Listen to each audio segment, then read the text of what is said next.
One of the great considerations in the dinner of Rosh Hashanah Yom Kippur is the idea of schus avos. We know Rosh Hashanah, especially, we invoke the schus of Avraham Avinu, the Akedah, in the Gimel Midas Harachamim that we've been saying in Slichas, that we'll say in Yom Kippur. One of the Midas is Notzer Chesed La'alafim, that HaKadosh Baruch Hu preserves the kindnesses, the good deeds of the Avos for thousands of generations. This idea of schus avos. I'd like to talk about this a little bit. We tend to think the idea of schus avos is like a bank deposit.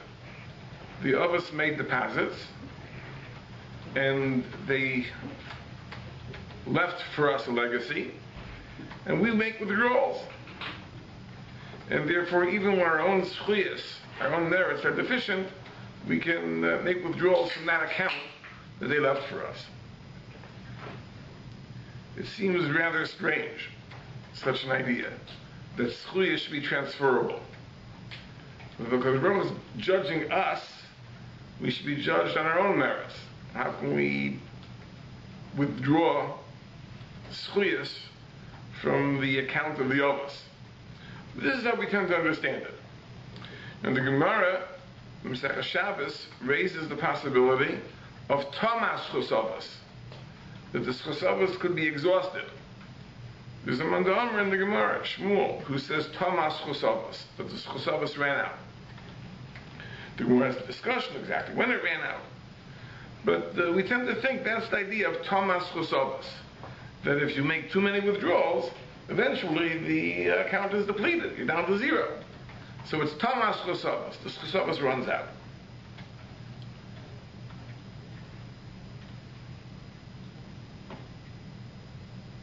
Rav Dessler has a mimer, and he explains this is not the idea of schus avos at all.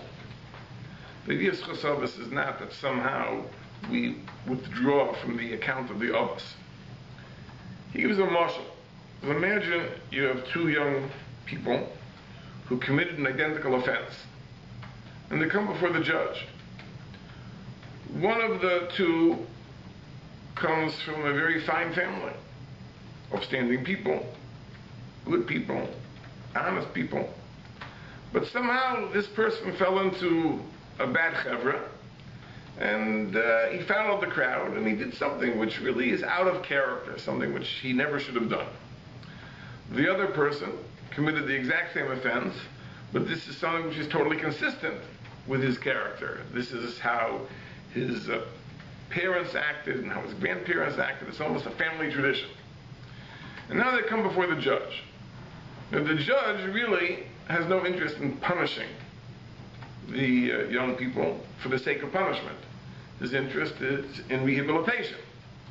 But he's going to punish if he believes the punishment could somehow bring some improvement.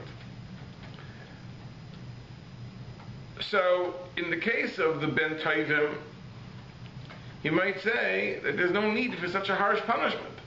Even a lesser punishment, or maybe even no punishment, a good talking to, might bring the person to tshuva, given his background, given his family situation. So there's mokum, there's a place for rachmanos, there's a place for mercy, because the rehabilitation can be achieved without the harsh measures. In the case of the other person, for whom this is a family tradition, you have to hit him over the head with a 2x4 in order to be ma'or him to tshuva, and therefore he'll receive a harsh punishment. So if Dessler understands that's the idea of schus avos. Schus avos doesn't mean that we bank on other people's merit. It means given where we come from, given that we are from good stock, that we are the descendants of Rabbi Yitzchak and Yaakov, we have certain spiritual potentialities which can be realized. And therefore there's a makom for rachmanos, there's a makom for mercy. Hashem could say, listen, that really a harsh punishment would be in order, but there is hope that you can be rehabilitated without it, with a lesser punishment, no punishment. Says Rav Dessler, when the Gemara raises the possibility of Thomas Chusavos doesn't mean that the account is depleted. It means that the person is so estranged from his background that he is disconnected from the legacy, from the spiritual legacy of the Yavas. So then he needs those harsh measures to be ma'ir him to tshuva. Dessler doesn't explain this in detail, but this would explain a very, very difficult Tosfos in Masechah Shabbos, Daf Nun Hey. Now that sugi in Shabbos tells a story, really it's a story in the book of Yecheskel, that at the time of the destruction of the Beis Hamikdash, the Ribono Shel Olam sent 6 Malachei Chaval, 6 destructive angels, to kill out the Rishoyim in Yerushalayim. And the Kadosh Baruch Hu showed Yecheskel all these people and their Avodah Zarah, terrible abominations they performed, and he sent 6 Malachei Chaval. And he also sent the Malach Gavriel. What was Gavriel's mission? So it says, Vayomer Hashem Elov, Hashem said to him, Avor b'soch ha'ir, b'soch Yerushalayim, go through Yerushalayim, v'zvisa tov, and make a mark, the letter Tav, al mitzchais su'anoshim ha'ne'enochim va'ne'enokim, on the foreheads of those people who groan, al kol ha'toevos ha'nasos b'seicha, who groan over all the abominations committed in the city. There were tzaddikim there. And these tzaddikim, when they beheld all the disgusting things that were going on, they groaned. They were upset. So these are meant to be spared. So Kadosh Baruch Hu told the Malach Gabriel, go and make a mark on their foreheads, so when the Malachei Chaval go through the city, they will spare these tzaddikim. So the Gemara says that Kadosh Baruch Hu told Gabriel, Lech Rishayim al Mitzchan shel tzaddikim tov shel dio, that on the heads of the tzaddikim make the letter Taf with ink. Shlo yishlu b'hen Malachei Chavala, that the 6 Malachei Chavala, the 6 destructive angels, shouldn't touch them. V'al mitzcham shel rishoyim, on the foreheads of the rishoyim, make Taf shel dam, make a Taf out of blood. K'dei sheyishlu b'Malachei Chavala, in order that the Malachei Chavala should kill them. Tosfos speaks out over there that really, in the pasuk, there's no mention of the mark on the heads of the Rishoyim. The pasuk in Yecheskel only mentions the Taf on the heads of the Tzaddikim. But Tosfos says it's a svara, that if the Malach Gabriel is making markings, so in the same way that he's making a mark on the heads of the Tzaddikim, that they should be spared, undoubtedly he made a mark on the heads of the Rishoyim, that they should be killed. So on the heads of the Tzaddikim there was the letter Taf in ink, and on the heads of the Rishoyim there was the letter Taf in blood. So the Gemara asks the Kasha, Ma'ishna Taf? Of all the letters, all the marks, why was it the letter Taf? So Rav says a very simple answer. Taf, Tamus, Taf, Tichya. That the letter Taf is the first letter in the word Tamus, to die, and in the word Tichya, to live. So the Taf of ink on the Tzaddikim's head stood for Tichya, and the Taf of blood on the Rishoyim's head stood for Tamus. Then the Gemara brings another 2 opinions. Shmuel says that the Taf stands for Thomas Chusavos. Chusavos has run out. And Rabbi Yochanan says that Taf means Tachain Chusavos, that the Chusavos should be bestowed upon them. So what's pshat in the Gemara? There seems from Tosfos that there's a machlokas between Rabbeinu Tam and the Ri how to learn pshat in the Gemara. Rabbeinu Tam learns that both Rav and Shmuel are talking about the Taf of blood. Excuse me, the Taf of ink on the Tzaddikim. In other words, the Mandam that holds Tachain Chusavos holds those Tzaddikim were saved because of the Chusavos. And that's why they were given the Taf of ink, Tachain Chusavos. The other Mandam holds that even the Tzaddikim were saved, were not saved with Chusavos. The Chusavos really ran out, Thomas Chusavos. And that's why HaKadosh Baruch Hu had to make the tough. If they would have had Schus Avos, would have been no need for the tough.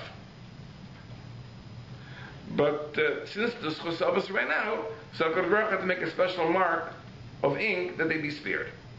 So Rabbi Natan holds that Shmuel and Rabbi Yochanan are arguing as to what the tuf stands for. We're referring to the same tuf, the tuf on the head of the tzaddikim, and it's a machlokas what it meant.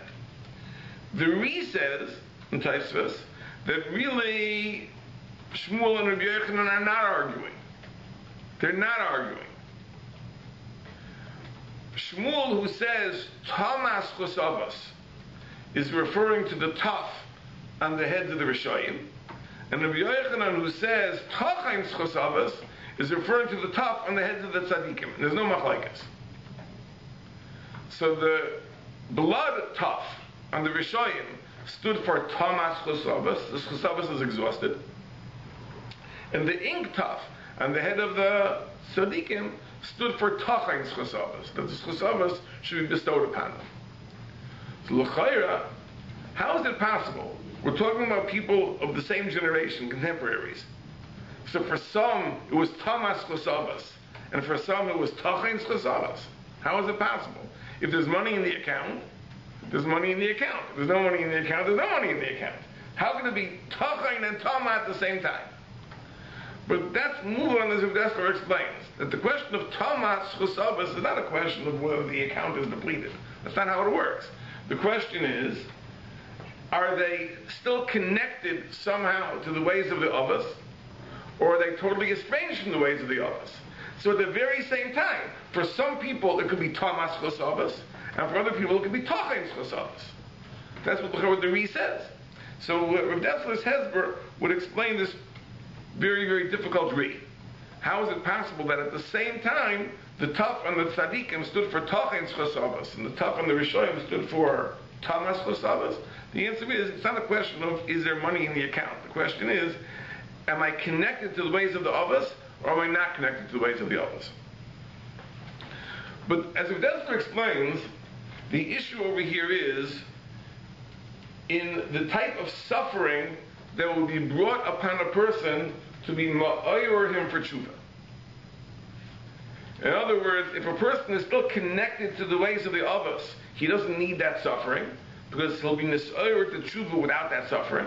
And on the other hand, if he's disconnected from the Avos, he will need that suffering, because otherwise he won't be nisayur to tshuva. But we know that suffering for the sake of tshuva is only one form of suffering in the world. Rabbi Yonah says in the Shari Tshuva, in the Shar Beis, he writes the following.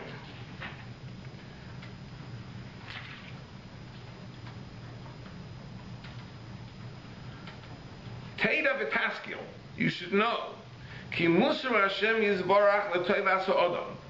The musar of Hashem yizbarach is for the benefit of man. Because if a person sinned, musar Hashem olav l'shtei to aliyos. There are two benefits that come from suffering. Ho'achas l'chaper al chatav. First of all, suffering yisurin could be a kapara. It atones for the sin. Ulahaver esavayin, it removes the sin.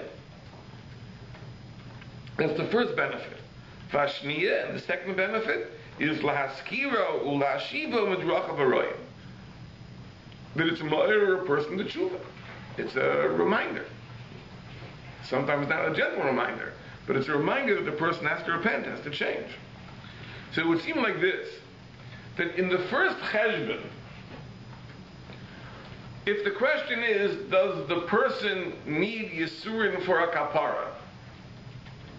Rav Dessler would seem to say that in that there's no makom for schusavos. Either he needs the kapara, or he doesn't need the kapara. If he needs the kapara, you're not going to say that he'll get off the hook because he has schusavos. Rav Dessler seems to understand that schusavos only plays a role in the consideration of sending yisurin to be ma'or the person for tshuva. So if he is still connected to the ways of the avos, perhaps he doesn't need that hisayrus. He'll repent on his own. On the other hand, if he's estranged from the ways of the Avos, he will need that Esairus. So then, Schus Avos can make a difference. But in the Yisurin, which is for the purpose of Kapara, their Schus Avos shouldn't play a role. If he needs the Kapara, he needs the Kapara. What are you going to say? He needs the Kapara, but he'll get off the hook because of Schus Avos. How could Schus Avos be Mechaper the Kapara he needs for his Aveira? So according to Rav Dessler, it should follow that if a Kodesh Baruch Hu was contemplating bringing Yisurin upon the person to be Ma'ori for Tshuva, so then there's a makam to say that if he has Schus Avos, it will be lightened.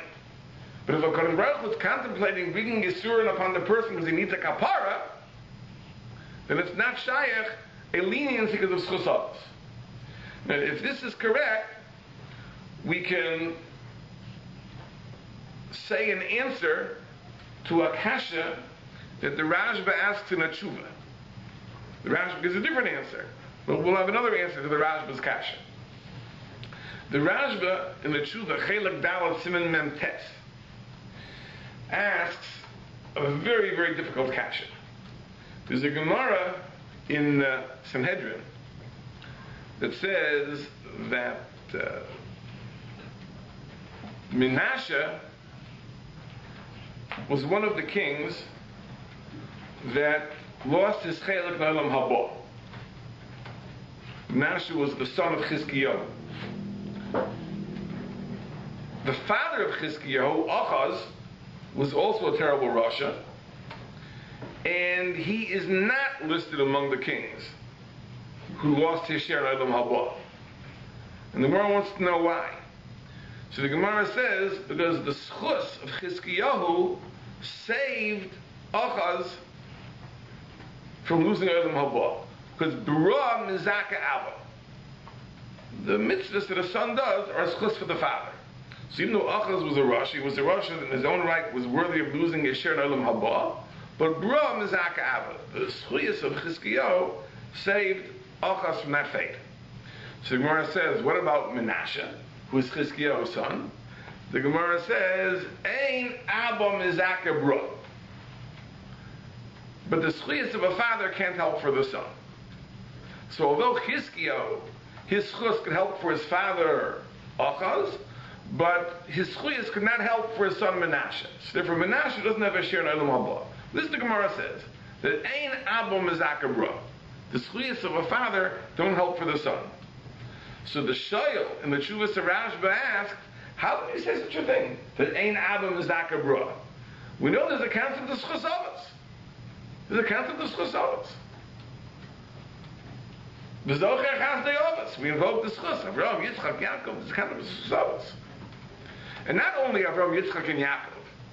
We know there's a concept of Schus Avos even of later tzaddikim.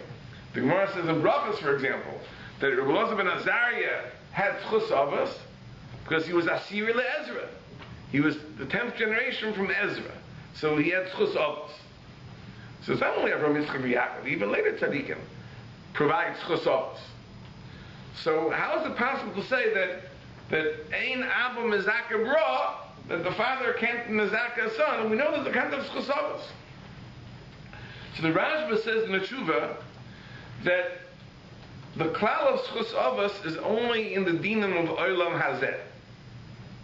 In the mishpat of Olam Hazeh, there's a concept of Schus Avos. But in the Olam HaNefashos, in the soul world, after death, there's no concept of Schus Avos. So the Gemara in Sanhedrin is discussing whether Menashe has a chelik in Olam Haba, in the Olam HaNeshamas, in the soul world after death. So in that, the Gemara says correctly, in the Olam HaNeshamas, Ein Abba Mizaka B'ra. A father doesn't provide schus for his son. But in Olam Hazeh, there's a concept of schus Avos. What's the chilek? What's the chilek between Olam Hazeh and Olam Haba? Why in Olam Hazeh is there schus Avos, and Olam Haba there isn't schus Avos? So the Rashba says an amazing thing. And the Gemara says like this. The Gemara says in Maseches Nida, the shloisha shutfim ba'adam. There are three partners in the formation of a human being. The father and the mother contribute the body, and HaKadosh Baruch Hu injects the neshama. So you see from the Gemara that our neshamas do not come from our parents. Our bodies come from our parents. Our neshamas come from the Ribono Shel Olam. The Baal Tanya writes in the second paragraph of the Tanya that this is why we find sometimes you can have a person who came from very, very lowly stock, and yet he has a neshama gevaya. He has a very, very lofty neshama. How is it possible? Because his neshama didn't come from his parents. His neshama comes from the Ribono Shel Olam, because the Baruch puts a neshama in. It's no connection to the parents' neshamas. The guf, the body of the person, comes from the two parents. The neshama, that's the language of the Baruch interjects. So therefore he says like this: in Olam Hazeh, we are connected to our parents. We are connected to our parents. So therefore there's a concept of schosavos. There's a connection between me and my parents. My body comes from them. So there's a concept of schosavos. In the Olam HaNeshamas, they're not my parents anymore. So there's no concept of schosavos. Ein Abba Mezaka Bro in the Olam HaNeshamas. That's what the Rashba says. Now this Rashba provides a lot of food for thought. But Lefi, the Maimer of Rav Dessler, there's an even more pashut teretz, or more pashut understanding why there's a chiluk from the Olam Hazeh and Olam Haba. Because if schosavos only helps in the Yisurin, which are for the purpose of being ma'or for tshuva, that's only shaykh in Olam Hazeh. In Olam Hazeh, shaykh to tshuva. The Yisurin of Olam Haba, the punishments of Olam Haba, are avada only for the purpose of kapara and punishment. It's not for the purpose of arousing the person to do tshuva. You can't do tshuva in the next world. It's too late. Hayom la'asayso, v'loy mocher la'asayso. In Olam Hazeh, you can do mitzvahs, you can do tshuva, not in the next world. So therefore, in this world, if there's a shayla, should I bring Yisurin on the person to be ma'orim to tshuva? Or should I not bring Yisurin to be ma'orim to tshuva? As we explained, schosavos can be a consideration. So therefore, in dinam of Olam Hazeh, schosavos can be applicable. But in the dinam of Olam Haba, if the shayla is should Menashe get a chelik in Olam Haba, should not get a chelik in Olam Haba. If he loses his chelik in Olam Haba, that's not to be ma'orim to tshuva. It's not shaykh tshuva in the next world. So therefore, those Yisurin are for kapara or for punishment. So there, it's not shaykh schosavos. So therefore, ein abba mezaka bra. In other words, the same yisod of the Rashba, but without coming on to the explanation the Rashba gave, we could rationalize it on a different basis. But this much seems pashut.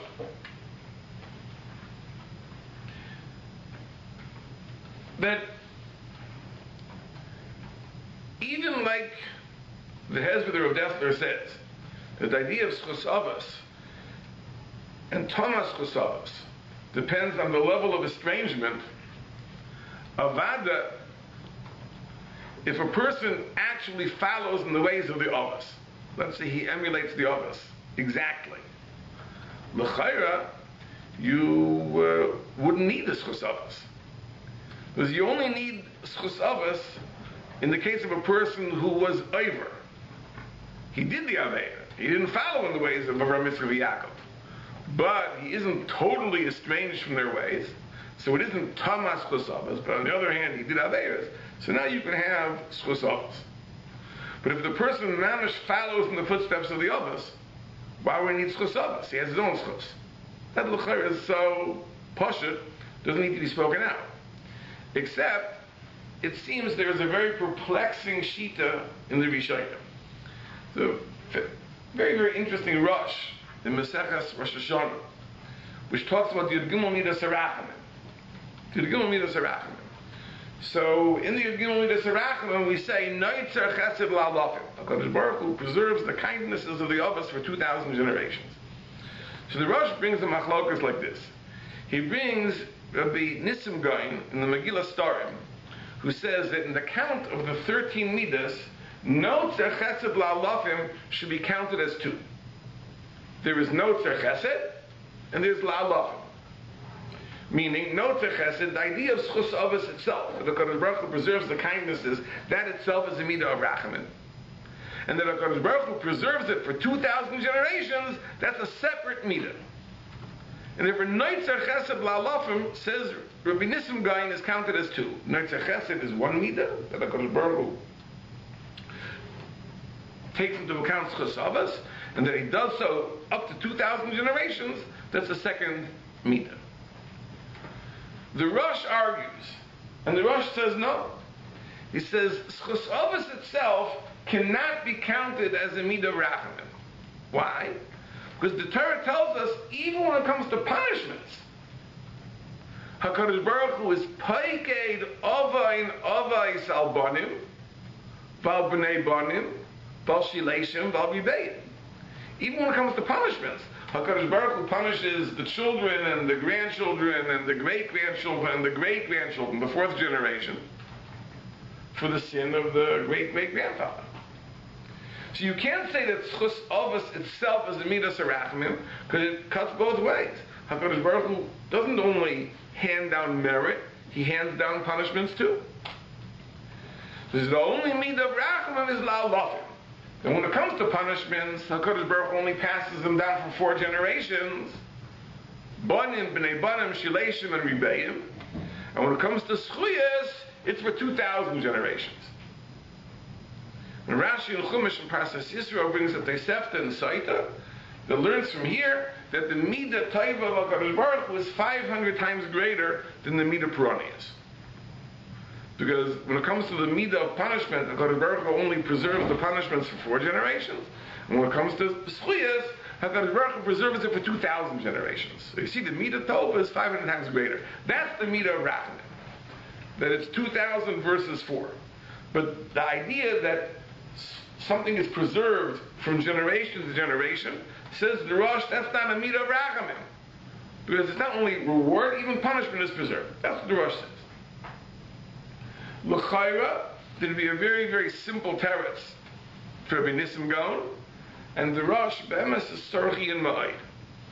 Because the Gemara Masechet Brachas asks the question of Zion, that it says in the pasuk that HaKadosh Baruch Hu is paiked oven avos al banim, that he punishes the children for the sin of the fathers. But there's another pasuk in Parashas Kiseitze which says ish becheto yumasu, that a person dies for his own sins, only for his own sins, not for his parents' sins. So it's a contradiction. The Gemara says no contradiction. Kan kisha'oichzin masei avaseyim b'yadeim, when you go in your father's evil ways, then HaKadosh Baruch Hu punishes you for the sins of the fathers. Then it's poked oven avos al banim.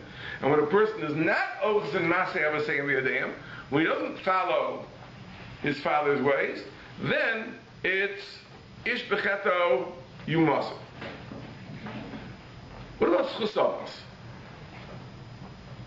Is chusavas only when you follow the father's ways? If you follow the father's ways, you don't need chusavas. Chusavas is only relevant when I don't follow the father's ways. I'm not totally estranged from the ways of the fathers, but I'm not following their ways. I'm not doing the mitzvahs. So l'chara, there's a very pashut teretz to Nissim Gaon. The reason Noitzer Chesed in its own right is a midas harachmim is true. HaKadosh Baruch Hu carries over punishments, but he only carries over punishments when it's oichzin masei avaseyim b'yadeim. But he carries reward forward even when it's not oichzin masei avaseyim b'yadeim. That's why it's a midas harachmim. And there's a second midas harachmim that is even 2,000 generations. But Chus Avos itself is a midah of rachamim, that HaKadosh Baruch Hu preserves the kindness even if the children don't go in the ways of the others. That would be a very simple teretz to Rabbi Nissim Gaon.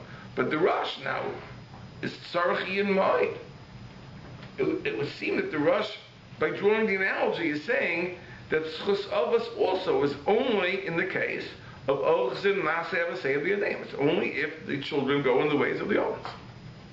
The cash is, if they go in the ways of the others, why need chesavos for? It's a power.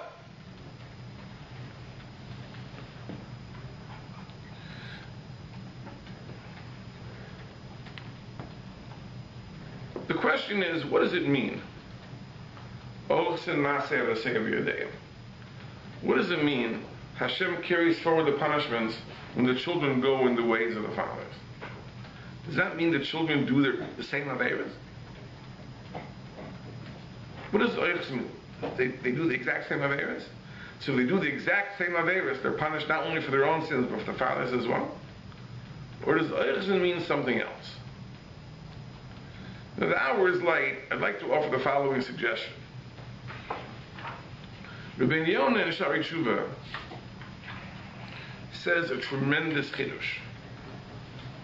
And the Gemara says in Maseches Tainis that if a person is mizvada, if a person says vidui, which undoubtedly means he regrets having done the sin, and he expresses it verbally, ve'ein al chozer, but he doesn't back away from the sin, he doesn't abandon the sin, this is analogous to a toivel v'sheretz b'yodo. This is like a person who goes to the mikveh holding on to a dead sheret, the source of tumah, so he isn't purified by the mikveh.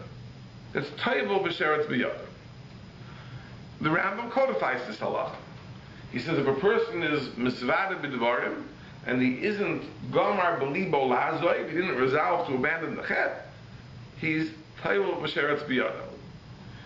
He isn't pure until he throws away the sheretz and then goes to the mikveh. Rabbi Yonah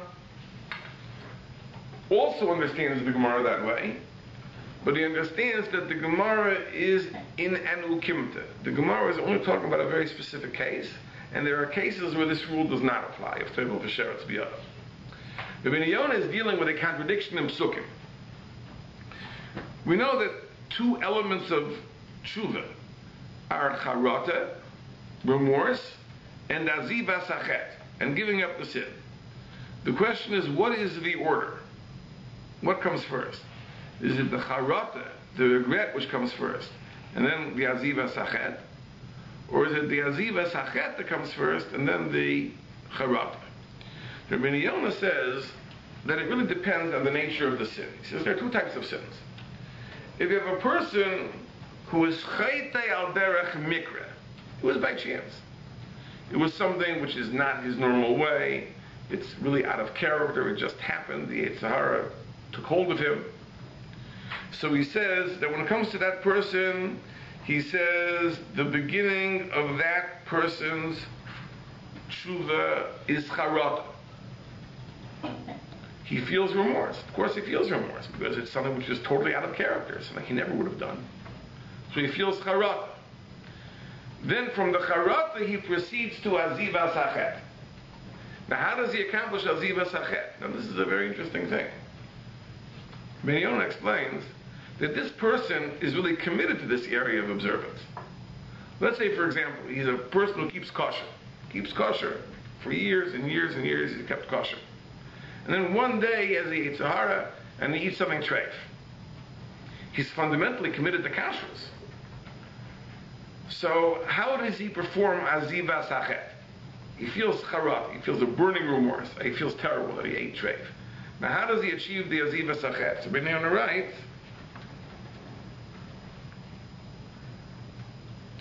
Reishis tshuva suisha zeh charata. The beginning of his tshuva is charata, and then achere came Yosef b'chayom yiras Hashem b'nafsho. He works on developing yiras Hashem. V'yitein chitas elokim b'levovo b'choles. He puts the fear of God in his heart at all times, to the extent that if the Yetzer Hara would encounter him another time, he would not give in. Now the idea is like this, that this person, there's no point in his saying, I hereby commit myself to keeping kosher. He never was not committed to keeping kosher. He doesn't need to make such a kabbalah. I resolve from now on to keep kosher. His chisor and his problem was a lack of yiras shamayim, in other words, that he did not live by his own professed principles. There was a certain inability to live up to his convictions. What's the cause of that? A lack of yiras shamayim. So that's his aziva sachet. His aziva sachet is to add yiras shamayim. Right? It's not to think about kashrus. It's a thing about Yirah Shamayim. This is a very important thing to understand. If a person is chayte b'mikra, he's chayte by chance, there's no point in thinking about the importance of keeping kosher and how terrible it is to eat treif. He already knows that. That's not a chidush. His problem is that he's not in control of himself because he lacks Yirah Shamayim. So therefore, that's his tshuva. He feels charata first, and then he has to work on building Yirah Shamayim. And that's the meaning of the pasuk, which says, Modeh ba'ozev yirucha. First, a person says vidui, which undoubtedly means he felt remorse, and then aziv asachet, then Hashem will have mercy. But let's say you have a person who is misyatzev al derech lo toiva tamid. He goes in a bad way continuously. Always. He always follows an evil way. Yom yom, and it's all the time. V'chol eis ayef hareya. At all times, he loves to do the evil thing. So he says that in this case, first, Reishis tshuva so ish hazeh, the beginning of this person's tshuva is lazoiv darku machshavtu hara. First, he has to abandon his evil way, ulahaskim, and to agree, lekayim, ulakabel alav, to accept upon himself, lebal yosef lachto, not to sin again.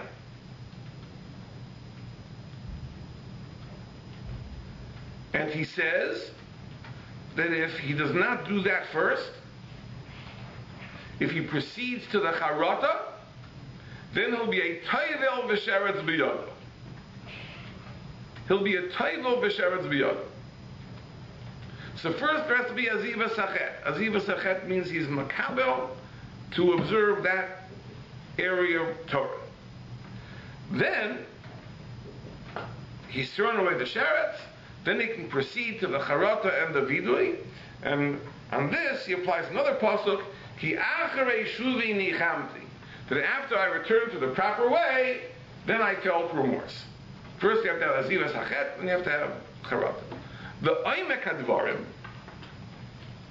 to understand it deeply, we have to refer to an earlier comment of Rabbi Eliezer. Rabbi Eliezer is talking about how terrible it is if a person delays doing tshuva. And in that lengthy discussion he says you should know, va'ato bina shima zayski u'ikr gadol. Understand this, it's a very fundamental principle. He says it's true you have tzaddikim that occasionally stumble in a chet.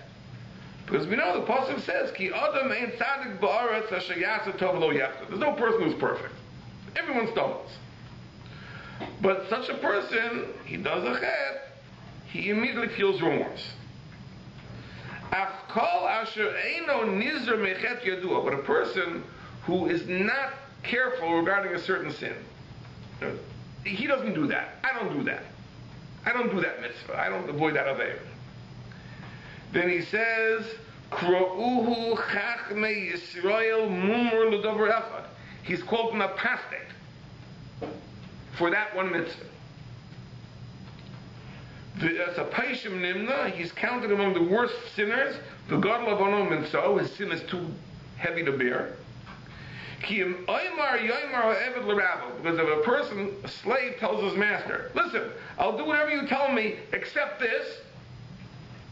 This I won't do. He's already thrown off the yoke of his master. What Rabbi Eliezer says is like this, that a person who does a single aveira all the time, to the point that it's not his thing, I don't do that, so it's as if his Torah doesn't have that mitzvah in it. Everyone else's Torah has 613 mitzvahs, his Torah has only 612 mitzvahs. That mitzvah isn't in his Torah. He's a mumur d'orecha, he's an apostate, he's as if he is not a Jew vis-a-vis that mitzvah. It's not in his Torah. That's what Rabbi Eliezer says. And we meet people like that. And the person says, I keep kosher or not Shomer Shabbos. What is the person saying? The person is saying that in my Torah, kashrus is there, Shabbos isn't there. A person who's mechalel Shabbos b'mikra. It happens. A person doesn't know. He makes a mistake. His Torah has taryag mitzvahs. He didn't aveir. It's a terrible thing. Do an aveir. You shouldn't do aveirs. But it happens. But if there's an area of observance which I violate repeatedly, again and again and again and again, ultimately it reaches the point that it's as if that's not in my Torah anymore. I am not committed to Shabbos. I am not committed to Kashrus. It's not in my Torah. So comes Rabbi Yonah and says like this: if a person is chayte b'mikra, he's committed to Kashrus, but he ate treif because the Yetzer Hara grabbed him by the neck. So he doesn't have to make a commitment. I hereby accept upon myself to keep kosher. He's committed to Kashrus. He didn't obey it. So what's the solution? He has to increase his Yirah Shamayim. So there, you can begin with Charata, and then Aziva Sachet, which is the addition of Yirah Shamayim, and that's fine. But if it's a person who is Misyatziv al Derech L'Tayva Tamid, he's continually in violation. That means he's not committed to that area. So he has to begin with a commitment. The Aziva Sachet is making a Kabbalah. I'm hereby bound by the laws of Kashrus. I am bound by the mitzvahs of Shabbos. And otherwise, you'll be a Teivel V'Sheretz B'Yado if you proceed to the Charata first. What's the chiluk? The chiluk is pashut. Let me give you a mashal. Let's say you have a person who is a smoker. He smokes cigarettes. And I happen to catch him between cigarettes. And I ask him, are you a smoker? So the correct answer is yes. He is a smoker. This minute he's not smoking a cigarette. So what? This minute he's not smoking a cigarette. But he's a smoker. That is his lifestyle. That is his way. That is how he lives. The fact that this particular minute he's not smoking doesn't mean he's not a smoker. I go to him on Shabbos. Are you a smoker? Yeah, he's a smoker. Even on Shabbos he's a smoker. On Shabbos he doesn't smoke. It's not the pshat. 6 days a week he's a smoker. On Shabbos he's not a smoker. He's a smoker 7 days a week. 365 days a year he's a smoker. On Shabbos he's not allowed to smoke. He doesn't smoke. But he's a smoker. But let's say you have a person, you have a teenage kid who isn't yet hooked in the habit. Once in a while he steals a cigarette. And he smokes. Between cigarettes, he's not a smoker. Sometimes he smokes a cigarette, but he's not a smoker. That's what Rabbi Yonah is saying. A person who's chayte b'mikra, let's say b'mikra, he's machal Shabbos, is a shomer Shabbos. He's a shomer Shabbos. He was machal Shabbos, he's a machal Shabbos. But he's a shomer Shabbos. He's fundamentally committed to that area of observance. So therefore, if he begins with Charata and Vidui, he's not a Teivel V'Sheretz B'Yado. He isn't attached to the Chet of Chilul Shabbos. He did the Chet of Chilul Shabbos, but he's not a Machal Shabbos. He's a Shomer Shabbos. He did not do it. So therefore, he's not called a Teivel V'Sheretz B'Yado. If he feels the remorse and says Vidui, that's not called he was Teivel, but he's holding on to the Sheretz.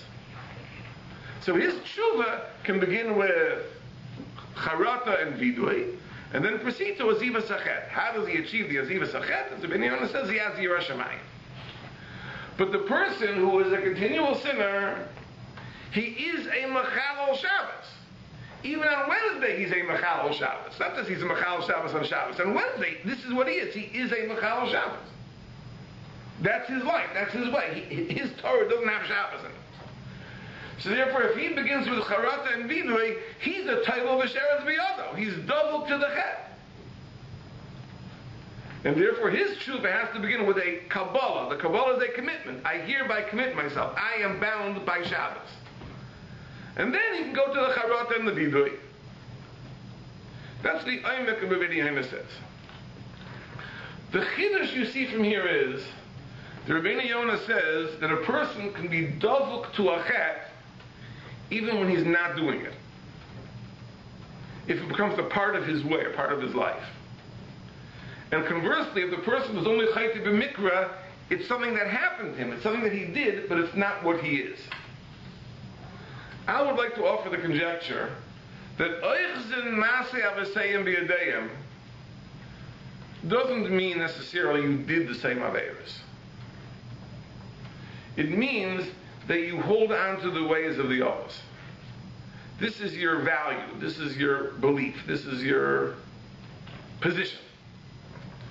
So if a person's father was, let's say, he ate treif, he was an eichel tarfus, he didn't keep kosher. And it just happens to be that the son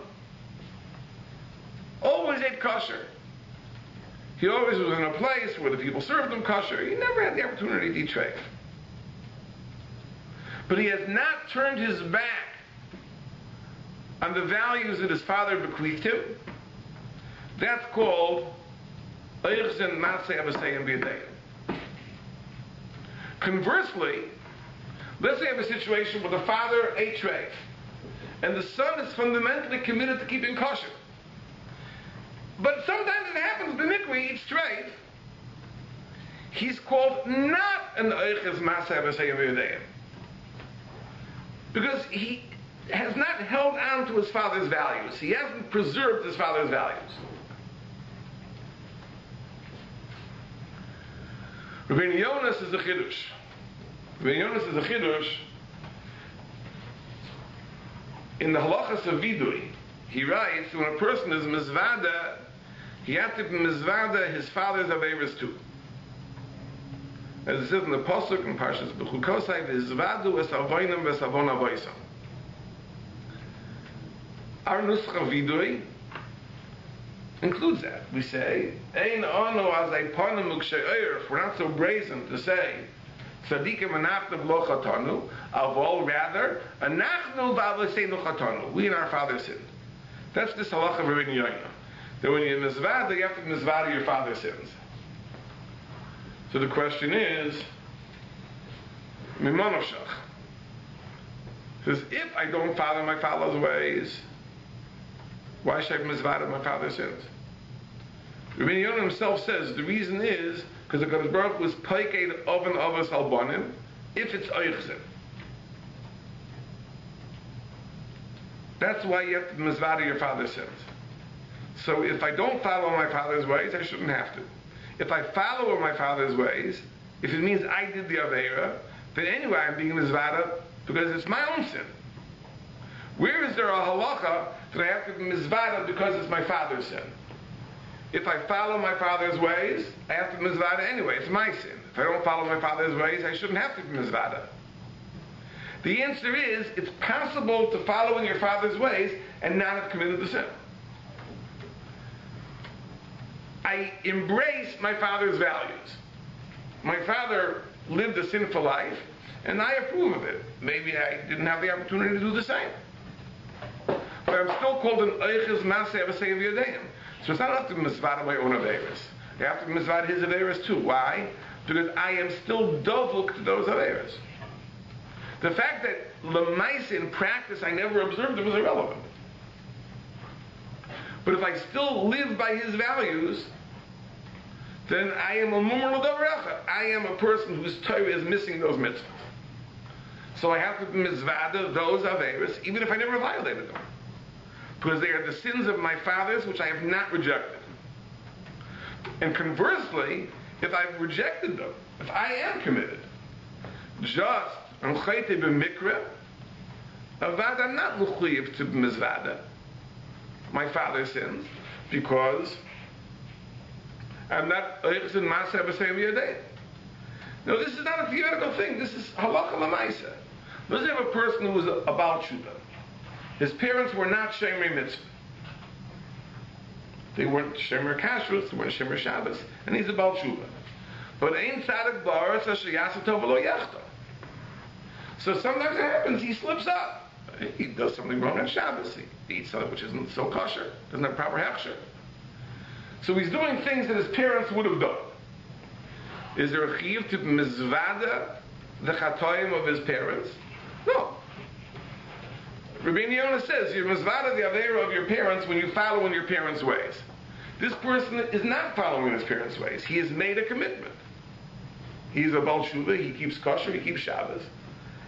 B'mikra, sometimes he does the same aveiros that his parents did as a habit. Avadi, he's called Ein Eichz Maaseh Avaseyim B'Yadeyim. There's no chiyuv to mizvada, his parents sins. That's l'chara pasha. It's l'chara pasha. But now we understand the idea of the Rosh. When we talk about a person, conversely, schus avos. And the Rosh says you also only say schus avos if it's oichsin, because the Rosh draws an analogy. He says that schus avos is not called the midah of rachamim because even punishments are carried forward. We point out punishments are only carried as oichsin.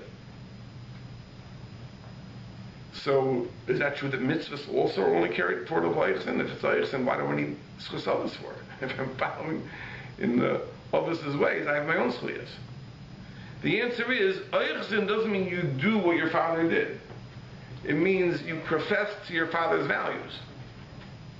If I profess to the values of Avram, Yitzchak, and Yaakov, that's called oichsin. I can count on the schus avos. My own maisim, are far, far from the maisim of the avos. That's for lack of willpower. That's because I have a yetzer hara. But my values are fundamentally the values of the avos. That's called oichsin ma'aseh v'seim yodayim. So the Rosh says the same way that when it comes to aveiros, as we explained, oichsin doesn't mean you did the same aveiros. It means you embrace the same values as the avos. And therefore you are liable for the punishment. Because since you embrace the father's values, you are a mumur l'dover achad. It's like your Torah doesn't have that mitzvah, even if you never violate it in practice. But you've embraced the father's incorrect values, so therefore you're liable. So likewise in schus avos, it's the exact same thing. That if you embrace the values of the avos, even if in practice you're far from their maisim, that's called oichsin, and therefore you can count on the schus avos. But this is, I think, a tremendous, tremendous thing. Because what we're saying is that, of course, both l'taiv and l'ra, we don't necessarily follow in the footsteps of those that came before us. And the question is, what are our fundamental values? What do we really believe? What do we profess to? So if a person, in his family, there's a minig for generations and generations that we aren't scrupulous about this area of Torah, even if you didn't violate that, that's oichsin ma'aseh v'seim yodayim. A person has to be mizvad and do tshuva for that. Because his Torah doesn't have that mitzvah. He's a mumur l'dover achad. And conversely, a person could be a regular person, a person who does aveiros, and yet he is fundamentally committed to go in the ways of the avos. That's oichsin ma'aseh v'seim yodayim, and he can invoke the schus avos. And I think this should be something which is tremendously comforting. But I think for the most part, certainly the people that attend this year, their hearts are in the right place. We want to do the right thing. Chazal say that one of the great Amoraim, Rabbi Eliezer, used to say after Shemona Esrei, it's known before you, we want to do the right thing. What's stopping us? There's the yetzer hara, and the external constraints are stopping us. So, but it's not because we don't want to do the right thing. We are committed. We are committed to Tayag mitzvahs. We are committed to being Avei Hashem. We are committed in the same commitments that Avraham and Yitzchak and Yaakov were committed to. It's just that the flesh is weak. We have temptations. We have the yetzer hara. We succumb. But we are 100% oichsin ma'aseh v'seim yodayim. We embrace the values of the avos. Therefore, we can count on the schus avos. And if Rahman al-Islam, the case is that we've become so estranged, and we've deviated from the ways of the avos, and we've embraced foreign values, and we perpetuate those values, even if we haven't violated the payol, we have to be concerned. Now, on the tzad hara, we are oichsin ma'aseh v'seim yodayim, and that's a very, very serious concern. I once heard from Rabbi David Kronglat Tzadik L'Rocha. He says that this is the halacha. The halacha is if a person is mizvada and he wasn't goymer b'libo lazoiv, so it's tevel v'sheretz b'yodo. So what is the point of saying b'yodo? I think all of us at some point in Yom Kippur think about this. We're saying the vidui. Like, well, what's the point? Are we going to be any better? Are we going to stop? Says the answer is that, as Rabbi Yonah says, that if we're only chayte b'mikra, there's no chisar l'tel v'sheretz b'yado. But if we wouldn't go through a Yom Kippur every year, if we wouldn't go through the avodah of Elul every year, soon, it might take 2 years, 3 years, maybe 5 years, but sooner or later we would be at the point we were no longer the chayte b'mikra, right? We are now those who are misyatzev al derech lo taiva tamid. Because habits are easily formed. So if the avodah of Elul and Yom Neroyim accomplishes nothing more than preventing the habit from becoming second nature, that the averos that we do, which we know we're going to do next year, are now only considered chatoyim b'mikra. They're only occasional, they're only by chance. But I remain committed to correct values because every Elul I have a pang of conscience and I feel bad, even if I'm not going to be successful in doing anything about it. But that's a very valuable avodah. Because I didn't allow the habit to form. I didn't allow my averos to become my lifestyle. I didn't allow myself to become a mumur l'dover. I go through this stuff, I feel so bad. I'm going to do it again. I feel so bad. I'm going to do it again. I feel so bad. So what's the use? Why feel guilty? The answer is, as long as you feel guilty, you're chayte b'mikra. Right? You're not a mumul derechad. Your Torah still has that mitzvah in it. Because of weakness, because of the Yetzer Hara, you do it again and again and again. Okay, it's a terrible thing. But I'm not a mumul derechad. It's not like my Torah is missing that mitzvah. Right? I need to have Yiras Shamayim. So work on Yiras Shamayim. But if we wouldn't go through that avodah of Elul and Yom Neroyim and whatever we try to do, so then after 2 years, 3 years, 4 years, 5 years, it will become a habit. It will become our lifestyle. It will become our way. So now we'd be mumarim for that mitzvah. We would be apostates. Our Torah wouldn't have those areas of observance in it. That would be a very serious thing. So even if our avodah of Rosh Hashanah, Aseres Mitzvah, Yom Kippur will do nothing more than break the momentum of our averos, so that they won't be habits, that itself is a tremendous, tremendous tayalas, tremendous benefit. Because as long as it remains a chet b'mikra, it can be more easily dealt with. Once it becomes something which is part of me and second nature, then already I've embraced a new set of values, and that is very, very hard to give up.